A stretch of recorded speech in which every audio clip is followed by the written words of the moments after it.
Hi, welcome to Life on the Rock, and we have a great show for you tonight. We have Maggie's Place. We have Mary Peterson, the executive director and co-founder of Maggie's Place. It's a community of homes for pregnant women who are not married, obviously, and Father Don Kline, chaplain, spiritual director of Maggie's Place, and some other staff members and residents. So it'll be a great show, and I know Doug's excited about this. You've spent some time speaking talked with him before, yeah. Should be good. Maggie's Place sounds like a restaurant, though. Go to Maggie's Place. Now, we had a big event last Saturday, May 22nd. Jill Sanders married, Jody Copeland married Jill Sanders, married each other, I guess you could say. I was able to go to the wedding. Jill's our producer, and Jody's oftentimes our director for the show. Jody's been here since day one of the network, a name you see on all the credits, Jody Copeland. Beautiful wedding. Went out to St. Louis, Jill's hometown, St. Anthony of Padua Parish, and we've got some pictures up there. Yeah. Now Jill and Jody met here at Life on the Rock, so Life on the Rock has become a bit of a, EWTN, a bit of a kind of a dating service as well. It's starting to turn into here. So, you know, ladies and gentlemen out there, you come work here, you might end up marrying someone here. Yeah. But now it's interesting too, because Jill's got quite a story. Because years ago, she tells the story how she was watching Life on the Rock, and back when Jeff Cavins was the host, and she felt this prompting that something one day would bring her here, and she would be part of this show in particular, part of Life on the Rock in particular, and voila, as they say in Spain, or is it Portugal? French. Thank you very much. I knew that. Oui.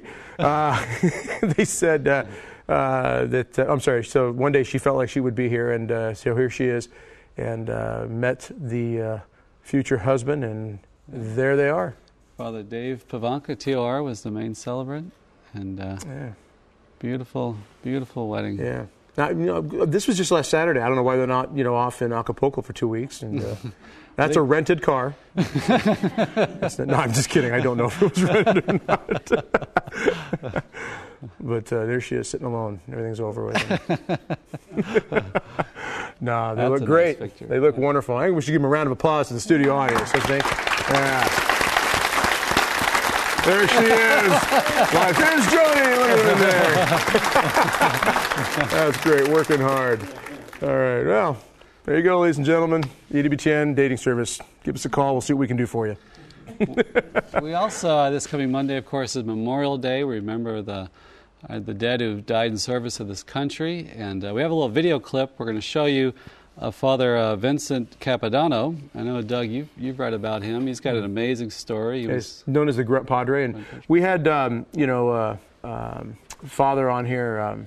His name Daniel Mode. Thank you very much, Father Daniel Mode. Yes, and we interviewed him about a year ago about Father Vincent Capodanno. And, he's the servant of God. He's been titled servant of God now. So he's got a fantastic story about how he gave his life, and I know some of this is in the video clip, but the Grunt Padre. And it's a great reminder. Memorial Day is a day where we remember those primarily who have fallen, given their lives, fought for our freedoms, and that's primarily why Memorial Day, was established. It has been something turned into where we remember those that we loved who have passed away, and that's perfectly understandable and fine. But we just don't want to forget, in particular, the freedoms that we have because of people who have given their lives and fought, gallantly and, sacrificed much. And those who've sacrificed, those who've gone off to war, gone off and fought, because you just can't forget, the pain and struggle of a mother or father knowing that their child has gone off to fight, for freedom and has laid their life down, for the sake of our freedoms here.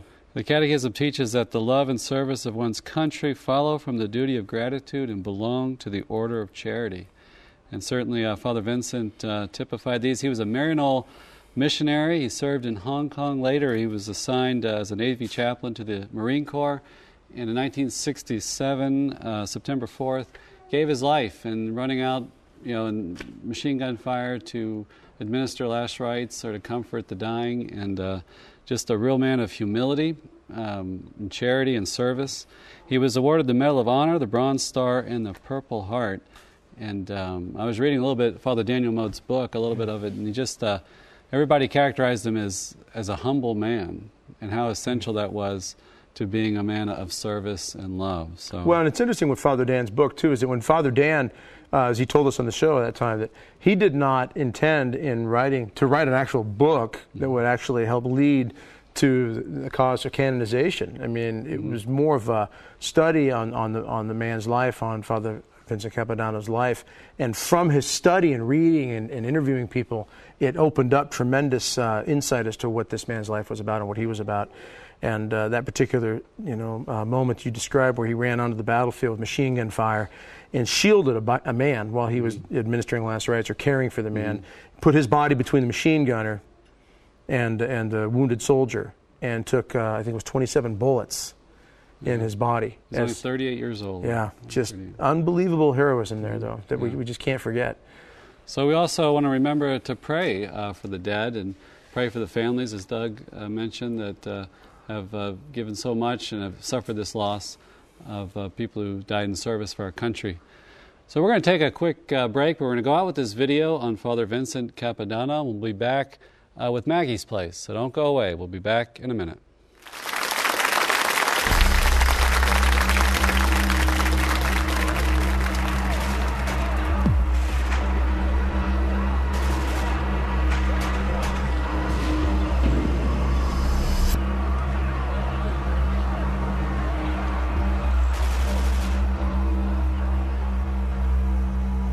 All of a sudden, the volume of shooting was just a roar. And right away I said to myself, oh man, this is different. We were under a barrage of hundreds of NVA and mortars. All of a sudden, this guy lands beside me. I didn't know who he was. Here comes Chaplain Capodanno. It's a lonely business for the individual fighting man. He eats and sleeps and fights with his unit among friends. But realistically, he's exposed to the extreme emotional tensions of war as an individual. To help him, other men have come to Vietnam. The role of the Navy chaplains and their mission in Vietnam mirrors the time-honored traditions of a proud service. One evening, I saw two Marines coming across, walking on the dikes, and snipers were firing at them. And I thought, what idiots are coming across here at this hour? And they got closer, and I saw it was Father Capodanno. And I said, Father Capodanno, what are you doing?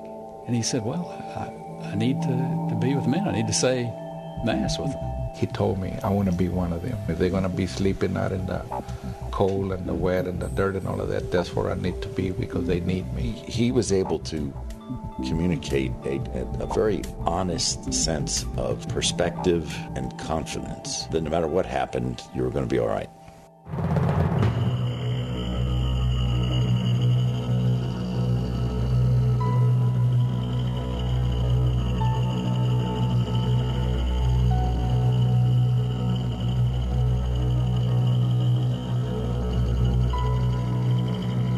It was somewhat like you all of a sudden heard a tremendous rattle of drums, the loudest you've ever heard, which was small arms fire and automatic weapons. There was a little clearing off to our right rear, and that's where I saw him running. The machine gunner opened up, fell to his knees. Machine gunner opened up again, and down he went. He served the Marines. I mean, he did what he was supposed to do. He gave last rites, he tried to help them, and he ran into danger. The image that is stuck in my mind is of a guy who was just totally selfless. Somebody like Father Capodanno, just by his presence, reinforced your faith. I know that he was there because he wanted to be there. Christ gave his life for us, and in the same way, I know that Father Capodanno gave his life for his Marines.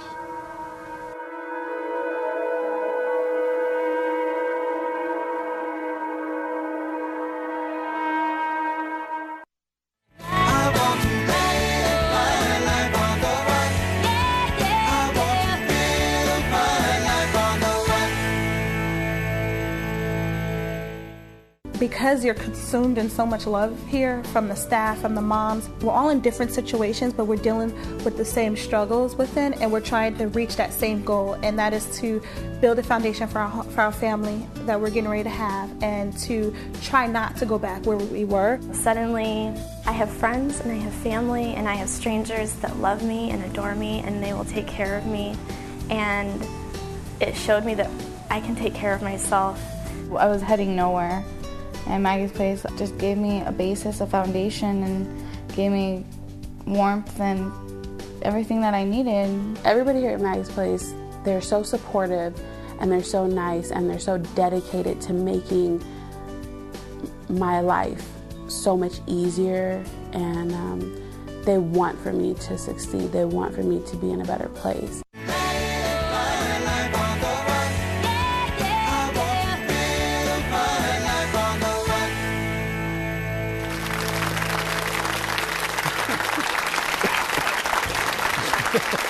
And we're back, ladies and gentlemen. Life on the Rock High. Doug Barry here along with Father Mark. We are the Rock House compadres. Right. All right. Use that term for a while there. How you doing? This is Mary Peterson and Father Don Kline. Good to have you on the show. Nice to have you here. Thanks, Father, for being with us. Sure. All right. I hear you're a comedic genius. Is that correct? Well, in some people's minds. I think Father Mark has a slightly inflated view of me, but I always refer to him as kind of a Solomonic genius. There you go. That's good. You can explain to me later what that means. Okay. Well, Solomon, wisdom of Solomon. Well, genius. I knew it had something to do with Solomon, but I was trying to get a joke in there for others. Maggie's Place. I mentioned, I hope it didn't offend you, it sounds like a restaurant or a cafe or something. Well, there is actually Maggie's Place in New York that is a restaurant. Oh, so that's really? you're in a safe zone there. Okay, all right. We don't claim that. Yeah, that's so we were named after Mary Magdalene, so that's Maggie. Very good, very good. Awesome. Okay, very nice, very nice. Okay, just Maggie's Place, we saw the little video intro there, some of the women, the alumni mothers talking about it. Let's go back and begin, just if we can, a little bit, Mary, here. You are the co-founder, president, visionary, apparition seer. I mean, what's your official title?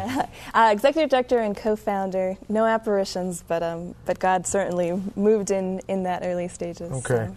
Let's go back and explain to people how Maggie's Place got started. Yeah. I know it was the year 2000, and you and 4 other ladies, young ladies, right out of college, is that right? Mm-hmm. Okay, tell us a little bit about that. What prompted it and got it to opening the first door of the first house? Yeah. I had just graduated. I was starting my career track. The job was supposed to be everything I wanted it to be.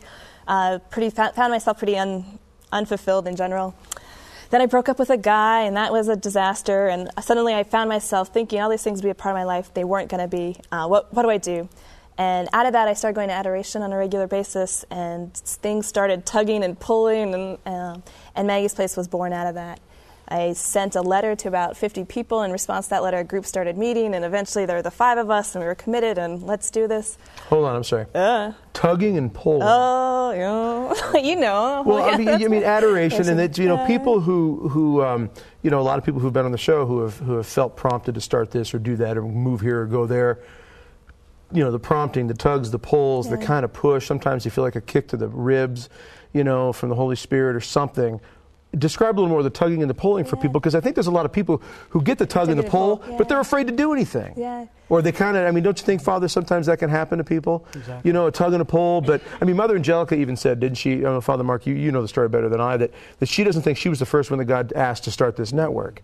That maybe he was tugging and pulling on other people. Right, and that our faith is 1 foot on the ground, 1 foot in the air, and that queasy feeling in your stomach. You have you don't have the surety. You walk by faith, not by sight. But there has to be a tug, a pull, a push, a nudge, something to get us to do something. So I think for me it was my head was spinning. Everything that I had thought would be in my life was gone. And let me ask you, what college did you go to? That could have had something to do with it. No, U of A and proud. Oh, okay. Just checking. Yeah.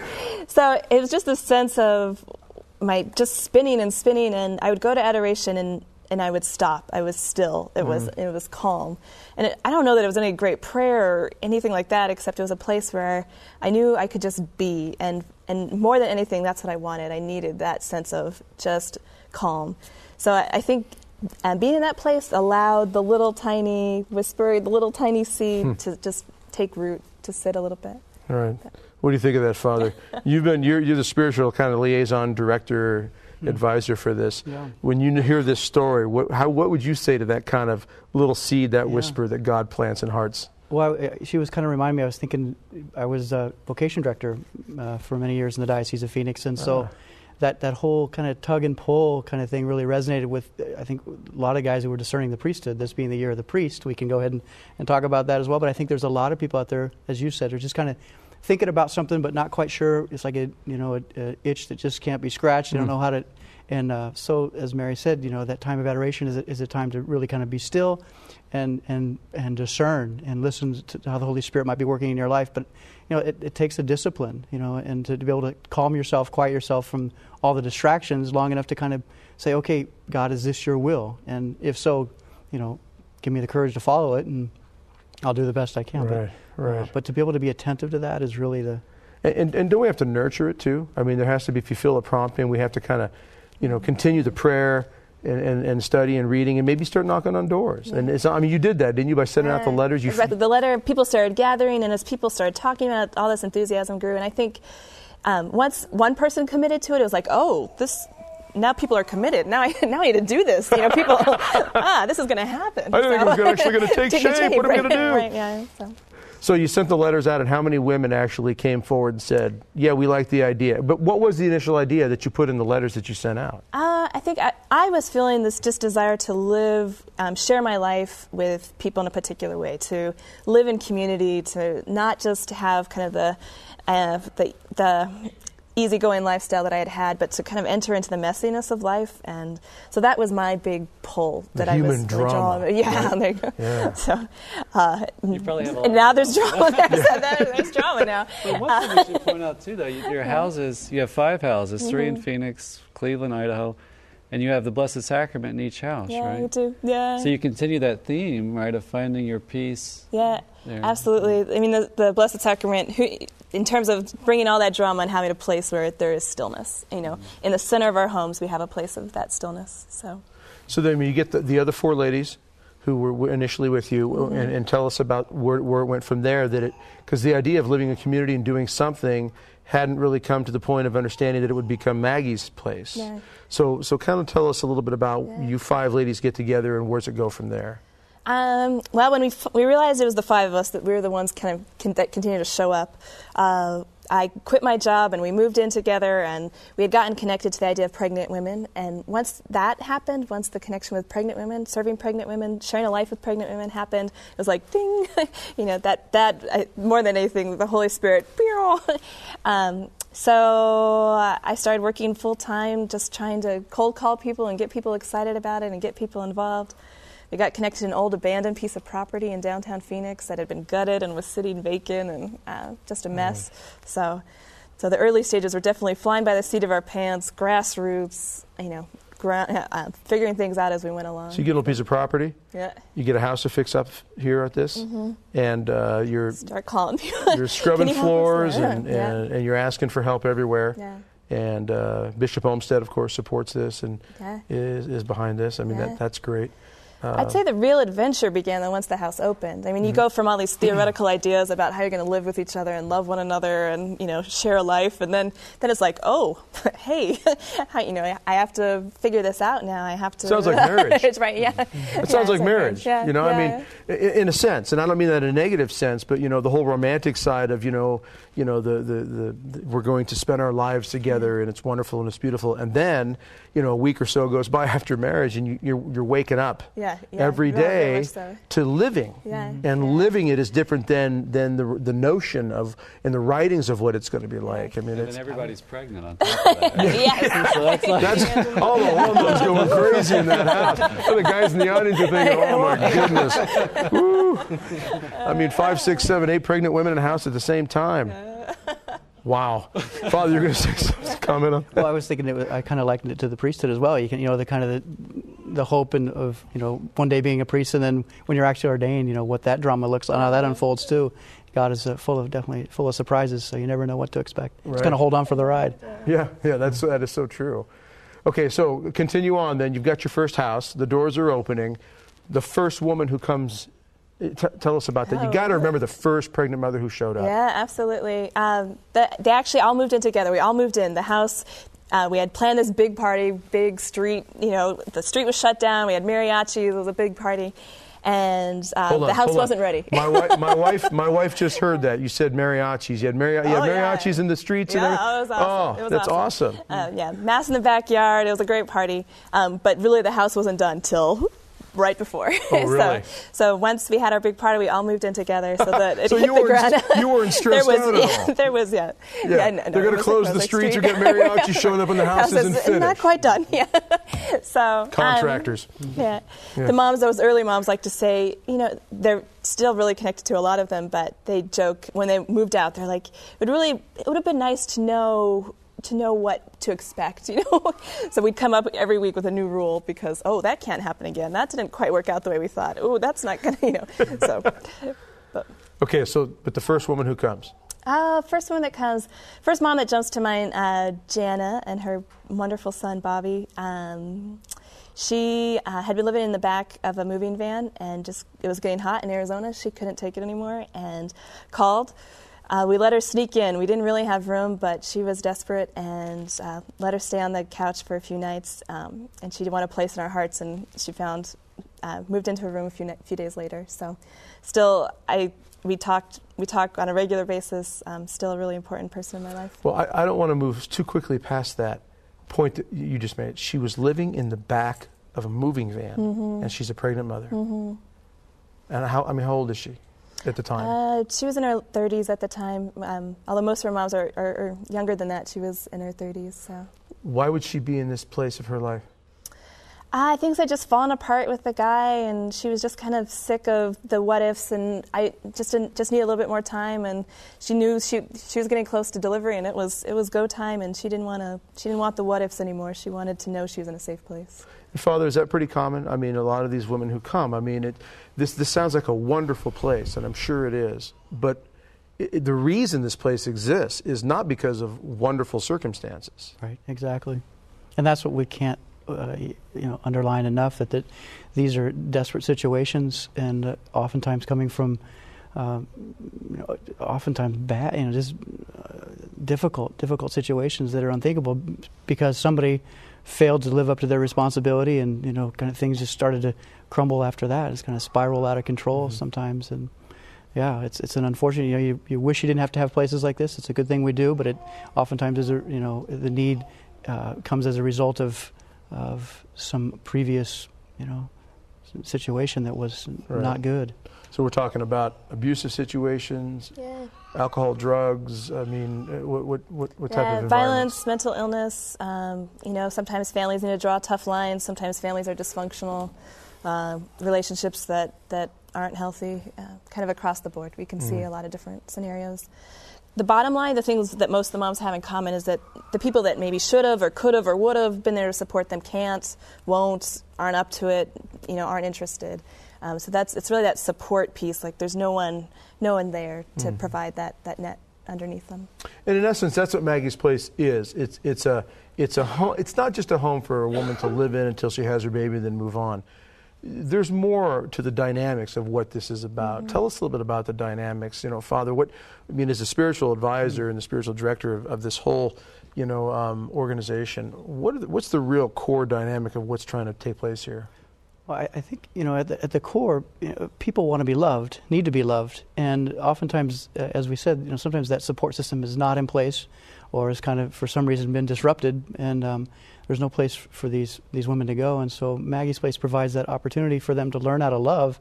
And I've often likened their kind of life, their home family life, to a family, kind of a community of sorts, where they learned how to be in right relationship.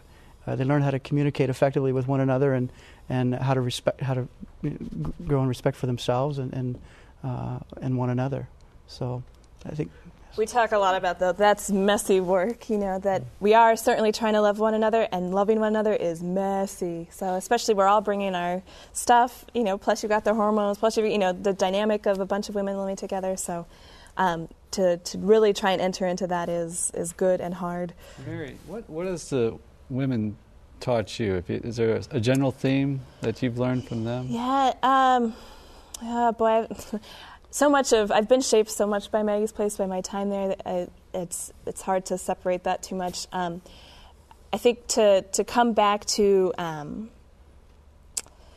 just the tenacity of the human spirit, for the moms, in spite of horrible situations, for them to reach out and sacrifice in love for their children, to draw deep and give of themselves to the community and to each other and to their children and to their families, when they haven't had models and they haven't had, they've kind of come in a just broken crisis, just to know that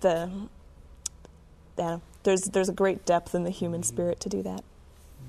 Yeah, and I think that's a powerful point. John Paul II uses the term the indomitable human spirit, that there's something that God does place inside of us that does not want to be a slave, does not want to be beaten up and just left by the roadside, that there's something that does seek and desire light and truth and hope and encouragement.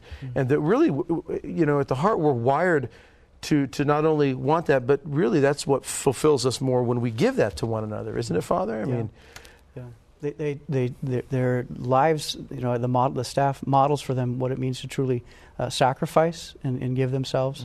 There's this whole culture of death it really kind of stands right in the center of that as a strong beacon, saying no, despite what society says. And how life can sometimes be discarded so easily. We're standing strong and saying we're willing to pay tremendous sacrifice at times. I see staff giving up family. They come from all over the country, to give up a lot of their personal freedoms to come and to lay down their lives in a sense so that others can live and to really stand as a beacon of hope. And in a culture of death, they are standing strong for life. Very important. Well, Mary, thank you very much for your time. When we come back, ladies and gentlemen, we will have somebody else from Maggie's Place on with us, so don't go away. We'll be back after this break.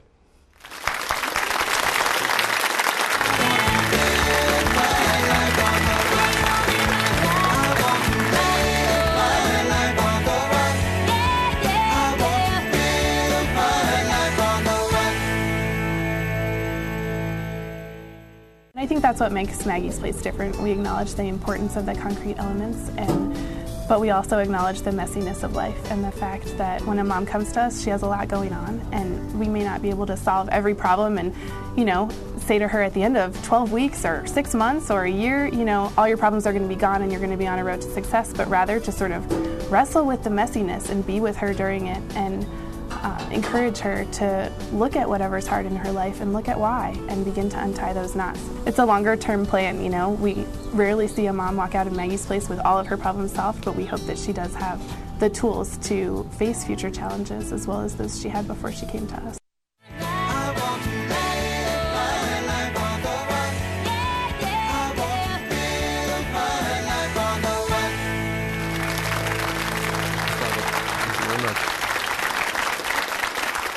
We're back, ladies and gentlemen. I am recovering from a coughing spell during the break, which about killed me. My wife knows what I'm talking about. I kept her awake half the night last night with that thing. Got a cough drop here due to somebody in the audience. God bless you. We have with us now Brittany. Brittany, you are... first-year staff member. First-year staff member. Now, you are one who has committed a year. You've abandoned everything in life to throw yourself wholeheartedly into working with Maggie's Place here. Yep. That's very valiant. How old are you, if you don't mind me asking? 22. So you can ask that when they're still young, but when ladies get older, I'm not supposed to ask that, right? That's right. Ladies out there, you better not. They're cocking their shotgun. Don't you sue? So you have left everything. Where are you from? I'm from Phoenix, too. Oh, okay. Originally. And you're working at one of the houses in Phoenix. Okay. What prompts you to want to do this with your life, to give a year to do this type of work? About 5 years ago, I had a conversion experience, and I joined the Catholic Church. And thank you. Thanks be to God.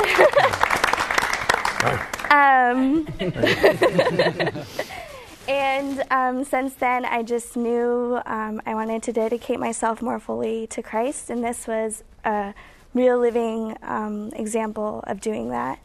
And it was very attractive to me to be in the pro-life movement in a very concrete way, to have an answer to people who, on the other side of the fence, who say, well, what are you doing for women who don't have a place to go, right. What is your answer for them? And this is a real concrete answer to that, and it was very attractive. And just kind of left all for it. So paint the picture for us. Give us an idea. You pick up the phone and call Maggie's place and say, "Yeah, I heard about you. I'm curious. Did you knock on the door, go in? Were you somewhere where they were speaking? I mean, what was it that introduced you to that first step?" How I really found out about it is I volunteered with the Missionaries of Charity, who have a house for homeless women in downtown Phoenix as well. And one of the women who was staying there had her baby at Maggie's place, and I was talking to her about what was I going to do after college. I really wanted to give myself in a concrete way, and she suggested Maggie's place, and she really told me about it and what they did. And after that, I really prayed about it. And then the first contact is just through email, like, "This is who I am. Who are you? Can you tell me a little bit more about you?" And then they invite us to a 5-day interview so that we really get a chance to live the life, because we as staff members live with them 24/7. We live with the mothers. We get 1 day off a week, and so we're really there full time, and they really want you to experience what it's like before you commit an entire year to it. So it's a highly paid position too, I hear. Oh yes, millions of dollars. No. Well, that ought to raise the ranks quick. You know? The benefits are out of this world. Benefits are out of the world. That's right. Come on. I hear that a lot in the Catholic Church. Yeah, we are given a modest monthly stipend, and we live with the moms, so free room and board, and we have Maggie's Place cars, so we have transportation and medical insurance. But 24/7 means that middle of the night, 24/7. if one of these ladies that you've been kind of assigned to work with or connected with needs something, you can't just say, "Wait till morning, I'm sleeping." I mean, you're there to be their friend. Yeah, someone is on duty, what we call on duty. So one of the staff members, we each take turns being on duty, and that means that we're in charge of the phone. We get a lot of in-kind donations. We're in charge of answering the door. If a mom needs anything, we're there. So someone is on duty 24/7, and we really talk a lot about duty of the moment, or the sacrament of the present moment, and what that means, and being able to take a look at our to-do list, but drop it when a mom really needs us for something wrong is going on in her life and she really needs to talk. We drop it and we sit there and we make the time to talk to her. So, Father, when the volunteers come for the first time, I mean, is it customary then for you to kind of have a meeting with them, or do you meet with them in general, or like, what's your role with regards to helping the volunteers understand, you know, their position and really the Christ-like work that's taking place here? Yeah. Well, indirectly, the churches in Phoenix are involved, you know, supportive of Maggie's Place. But I think my role as spiritual director, advisor, is to basically help the volunteers, you know, kind of find where God is working in their life in this particular moment. And as you can imagine, sometimes there's some pretty difficult situations they have to deal with, and so not having to be a counselor, but really be able to listen to their story and help them along the way. But the initial thing is really, I mean, it's all God, and that's, you know, He's calling them to this, and they have a sense of that. And so my role is really kind of to support that, really, that God's already working in their life, and to kind of be there for them. Can y'all talk about the daily schedule, the weekly schedule? I know you offer Mass at the homes, and tell us about that schedule. Me? Either one. Yeah. Well, we as a staff, we pray the liturgy the hours morning and evening, and we also play a Chaplet of Divine Mercy. And then once a week, Father Kline, as our chaplain, comes and says Mass for us every Tuesday. And then as the staff, we will go to daily Mass at a parish throughout the week as well. So we definitely, one of our core values is trusting in God, and that's always number one, divine providence. And we rely on Him for everything, so donations, money, anything. So, How's that working out for you? Pretty good. The divine providence thing? Yeah. Good. Of course it does. You have 5 houses now, right? Yes, 5 right. houses. And Father, where are the houses located at, and how many where? Yeah, there's 3 in Phoenix originally, and then they just opened one up in, the latest was in Cleveland, and they have one in Idaho. I believe that's been there for 2 years now. And there's possibilities of others in the works, but again, as God provides, we'll try to respond. There's obviously a need everywhere. But and if someone like watching now might be interested in doing this, they would just have to contact Maggie's Place to maybe talk to Mary or and see, you know, what's the first step in even investigating. And don't you think people, even if it's on their heart, wouldn't it be great if they at least made the phone call to ask? Absolutely. You know? Yeah, it's a great. I haven't yet met a staff member yet who has walked away disappointed. Now I haven't met all of them always, but they always come away, as they give their lives. Obviously, much more is given to them in return. So you're not going to be disappointed if you make the step. Don't be afraid to call or email or check out the website. How many volunteers roughly do you know are working total in all 5 houses? About 28 between the 5 houses. So roughly there will be 4 to 5 staff members for about 6 to 8 moms per house. Okay. And how many mothers roughly then you're talking about on average? Because you say the homes are usually pretty full. You got most of the rooms taken care of. Yeah, we're usually serving about 30 to 40 moms at a time. Okay. We have over 300 alumni moms in our community who are still very much a part of Maggie's Place. We have parties for them, like throughout Christmas and Easter, and they can come and work for donations for us. So they're always a part of our community. Father, you were saying these are some pretty big parties, huh? I mean, when the people show up, you got to have some big numbers. It is a celebration of life. Yeah. There's no doubt about it. They know how to party. They like to have a good time. I mean, as you can imagine, it's intense, and you need to be able to unwind. And they do. They throw a great party. So. And when you say they know how to party, that could be misunderstood by some in the secular realms. Celebrate the goodness of God in their lives in dramatic ways. Very well put. Comedic genius. Comedic genius. Lots of joy. Yes, lots of joy. Yes. How has the experience changed you? What have you drawn out of it, and what's it? Community living is, I can't even describe it. It definitely brings out your greatest weaknesses and your greatest virtues. So, and it teaches you a lot about yourself. It causes you to grow so much. And it's so beautiful just to be in community and loving and living in the moment. So, are you personally discerning maybe a call to religious life, or have you thought about that? Or yeah. I actually went to the Poor Clares in Phoenix, the Desert Nuns, and they also they did a formation for us because we as staff have formation once a month. And they did our formation for us. Did you go on their nun run recently? Mm-hmm. We ran their nun run. Did you really? Yes. Any pregnant women running that? Or? No. In fact, Maggie's Place had a run for a fundraiser before the sisters, and that inspired the sisters. Oh, for okay. their run, so. Wow, that's awesome. So what would you say to other volunteers, other young ladies who might be, and I know my understanding is that you've got to be at least out of college roughly before you could come here, because there has to be a certain maturity level and such to handle the circumstances. What would you say to somebody out there who might be watching, a young woman who might be thinking, I'm thinking about this, or an older woman even, someone who's, I'm thinking about this. What would you say to them? Definitely come and check us out. The only way that you're going to know if it's for you is if you stay with us for the 5-day interview. You have to kind of see us in person to see how we work. So definitely don't be afraid or hesitant to contact us. Pray about it. Definitely, ask if this is the Lord's will, because it's unique work. It's not for everybody. But if you, like you said, that tug and pull that we talked about earlier on, if that's there, it's you at least owe it to yourself to check it out. You won't be disappointed. They're good women. I personally, in my priesthood, I'm edified and inspired just to see them give their lives, and they're really, when they come to church, you see them in the pews. They sit together. They have a strong sense of family and great support. Just beautiful to watch.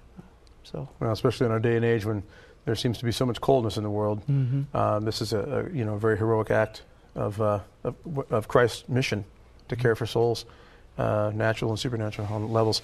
Ladies and gentlemen, we have to run to a break, and when we come back, we'll be with yet another participant of the Maggie's Place phenomenon that's sweeping the country.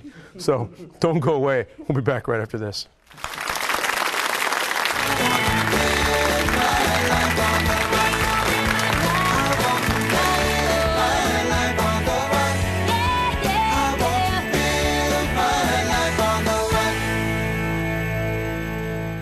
These are the women who need it the most. These are the women who have no place to go, but maybe will stay in a dangerous relationship because they're afraid to be alone. By having people support her and love her and show her that she's capable, and that in those times where she needs help, that it's there, I think that creates much stronger families, much stronger women, much stronger children.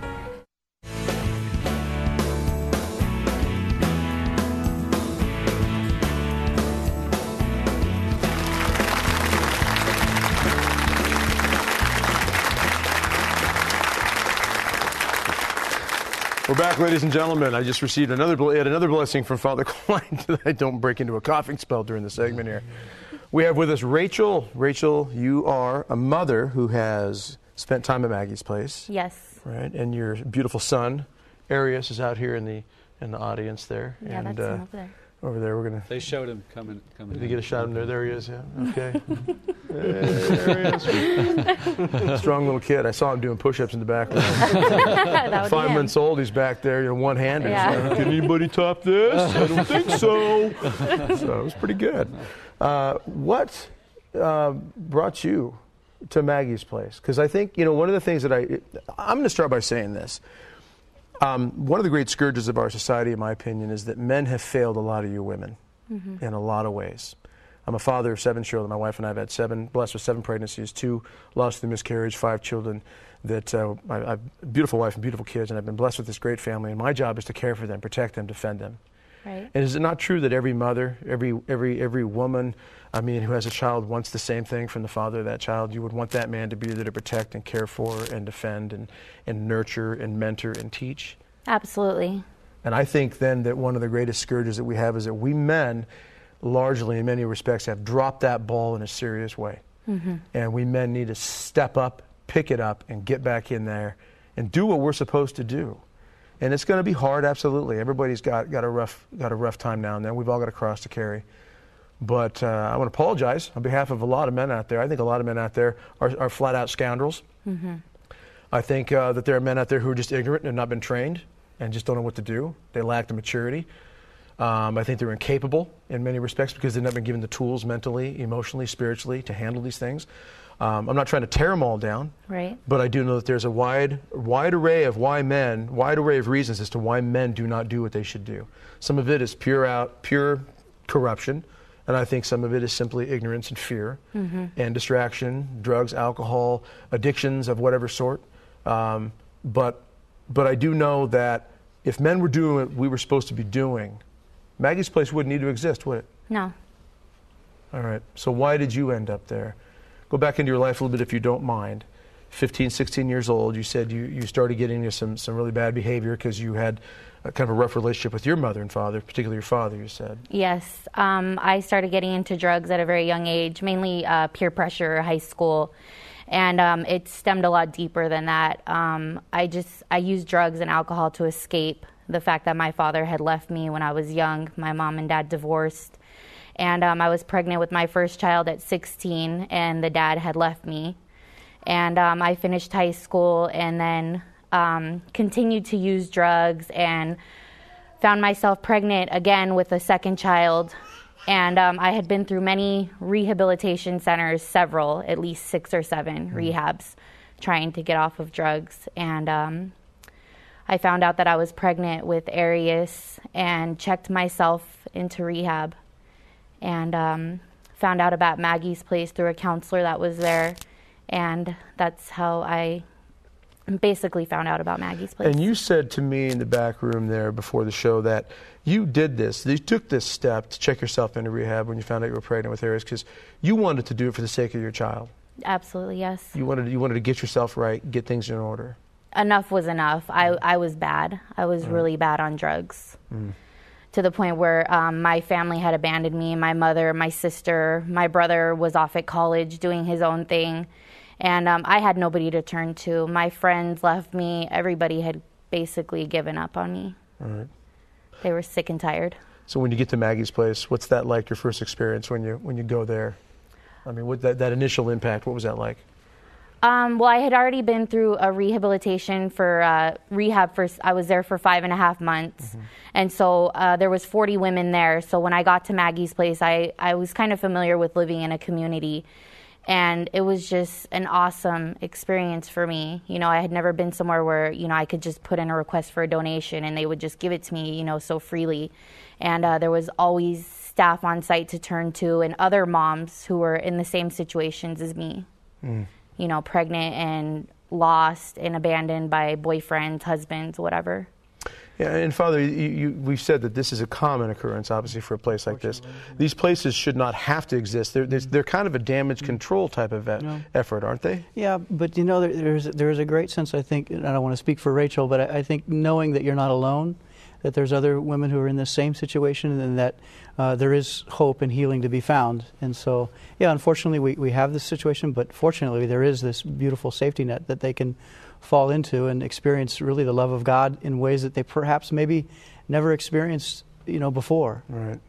So unconditional, the love that they experience is beautiful. And I would say also, one as much as I said earlier at the beginning of this segment about men and the struggle men have had in doing what they're supposed to do for whatever reason, a place like Maggie's place is supported by a lot of men, is it not? You've got donors, you've got the bishop, you've got Father. I mean, so you do have the presence, the male presence of some sort of support that's saying to you, yes, you are valuable, you have dignity, and we will do what we can to take care of you and your child through this difficult time. Yes. Yeah. I mean, that's encouraging, at least, that we find that in there then. No. Yeah. Not all men are scoundrels. Exactly. Yeah. Yeah. I'm not. No. Usually, I don't think I am. I hope I'm not. We'll vouch for you. Thank you, Father. Usually the term, right, is after you have the child, you can stay in the home for 6 more months. Is that correct? Yes, up until your child is 6 months old. And then they transition you out of there. They just don't throw you out there on the street. So have you left now, or are you still? I did. After my son turned a month old, I found a job in a nursing home and moved out about a month or 2 after that. Okay. Yeah, so. So they help you go through the process of transitioning out, looking for absolutely. work and a place to stay, and then the support. But the support system is still there too, because you can always go back to them. You create the friendships are there, right? And they gave me exit donations, a crib, high chair, car seat, stuff like that, stroller. They gave me a bunch of clothes. Yeah, that's great. I mean, that's it. You're right, Father. It's the beauty of the presence of God's love being expressed in this whole wonderful effort there. When there's a need, the people are so generous. It's just helping people to see the need, and the need is great, unfortunately, but there is a need, and so thanks be to God, there's many wonderful donors who do provide these things. These things don't just grow on trees. So, but we could always use more. So yeah, well, and that's a good point to bring up. Is that if anybody out there wants to help, especially those who might be watching in the Phoenix area or Cleveland or Idaho, where's it at in Idaho? What's Coeur d'Alene. Coeur d'Alene. Okay. Anybody in those areas, ladies and gentlemen, you feel prompted in any way, shape, or form, you want to contact Maggie's Place to help contribute. You want to donate something, time, volunteer. Maybe it's a financial contribution. Maybe it's material items, I assume, would be needed. Cribs, diapers, things like that are always needed, I suppose. Anything. Right.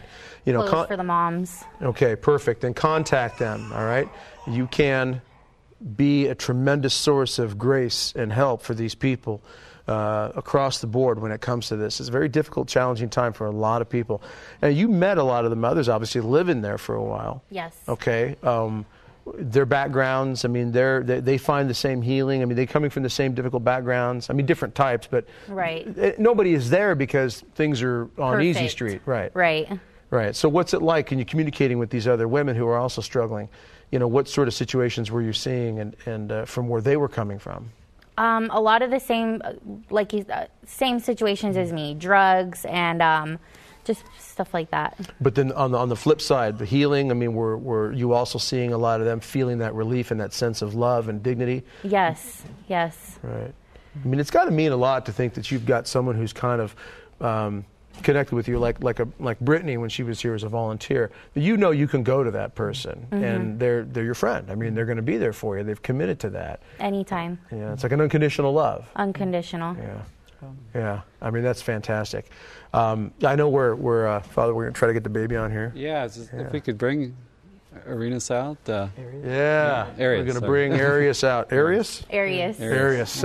Sounds like, I'm sorry, sounds like a Roman emperor. It is Greek. Marcus Aurelius. All right. You want to think, will he stay calm if we keep him on the last couple minutes here of the show? He's a really good baby. All right. So, Arius, is there anything you'd like to say? A comment you'd like to make about what Maggie's Place has done for you? I'm here, aren't I? Yeah, there you go. I'm here, aren't I? Man, a few words, Can you get a little fist bump here? Can you do that?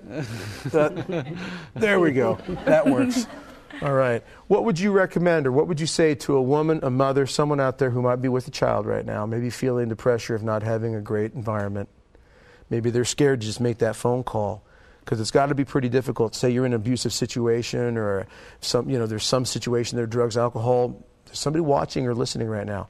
Rachel, what would you say to that woman about, maybe helping them, encourage them to at least pick up the phone and make the call, go to the website? What would you say? I would say just know that there's people out there who care and who want to help you, and that you're not alone. That's it. I think that's the best way to close it. You are not alone. Ladies and gentlemen, let's not forget, in all the excitement and wonder of our day, and this weekend coming up, Memorial Day weekend, we hope you have safe weekend barbecues and fun with your family and friends. But remember, there are people out there who still need our prayers and our help. Father, I'll let you take this out. Okay. Next week we have Brian Flynn, who'll be discussing some of his music on the priesthood. So the Lord be with you. Also with you. And Father and I will give a blessing. May our Heavenly Father shine His face upon you and give you His peace. And may Almighty God bless you, the Father and the Son and the Holy Spirit. Amen. See you next week.